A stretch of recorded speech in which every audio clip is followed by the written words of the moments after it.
My neighbor is not so much the one who is close to me by blood ties, but the one who confesses the same Father with me and shares in the same Eucharistic table, for that bond is stronger than any kinship.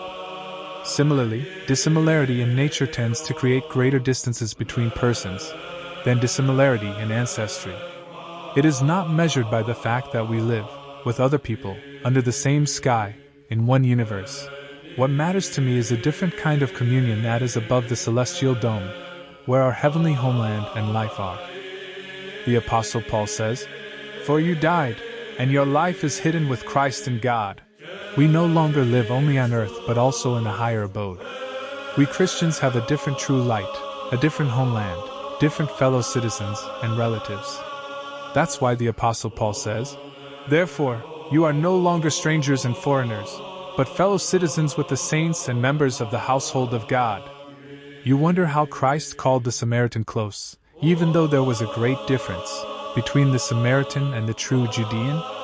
Yes, there was, but not in terms of natural, human kinship. When it is necessary to do a good deed, let every person be your neighbor. But when it comes to truth, then distinguish between your own truths and others' falsehoods. Even if your brother, by father and mother, does not share communion with you in the law of truth, he should be more alien to you than a stranger. And vice versa, if a stranger holds to the dogma of faith and believes in Christ in whom you believe, let him be closer and more akin to you than a brother from the same womb. The preeminent person is the one who adheres to the true teaching of the Christian faith, and he lives with ascetic life. Lessons for Every Day of the Year by St. John Chrysostom.